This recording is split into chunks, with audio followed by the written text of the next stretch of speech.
Transpose of a matrix. Transpose of a matrix, if you are interested to calculate, what you need to do is you need to simply interchange the rows into columns and columns into rows. That's it, nothing else. Let's see an example. We have one matrix A 2 3 7 9. If you want to find the transpose of A, you need to convert this row, first row into first column, second row into second column. So 2 and 3 are there in the first row. Convert this in the first column of 2 3. 7 9 are in the second row, so 7 9 will come in the second column. Similarly, if you have a 3 cross 3 matrix, so the transpose, if you want to calculate, so 1 2 3 is written horizontally, here you need to write vertically. Minus 4 7 2 is written horizontally, minus 4 7 2 is written vertically. 0 7 8 is written horizontally, 0 7 8 is written vertically.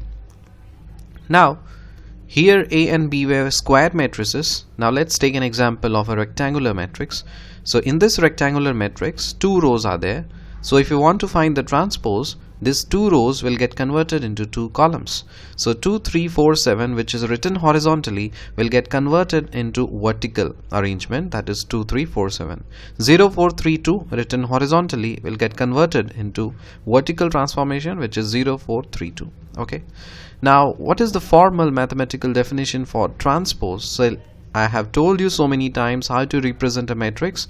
Capital A equals to this big bracket, and inside that you need to write small a and subscript ij, and you need to write the order, that is m cross n. If you want to find the transpose, of course the elements will get changed. This will not be the same elements. Same elements will be there, but it will be written in a different arrangement. So that is why I have written bij, and the order will get changed. So m cross n will get converted into n cross m. Let's see an example. Here I have taken a rectangular matrix a11, a12, a13, a21, a22, a23. So this is a 2 cross 3 matrix. If you want to find the transpose, this 2 cross 3 will get converted into 3 cross 2. This first row will get converted to first column, second row will get converted to second column.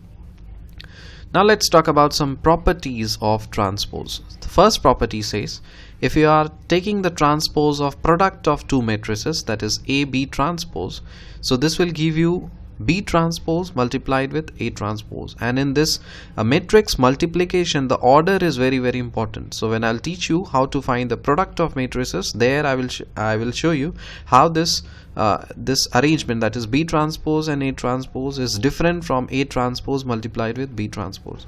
So anyways, we'll talk about that later, but for the time being you focus here. AB transpose will give you B transpose, C transpose. So ABC transpose, so here whatever is there written in the last, so that you bring in the first, the second last will come in the second last, then the first one will come in the last. Okay, so C transpose, B transpose, A transpose.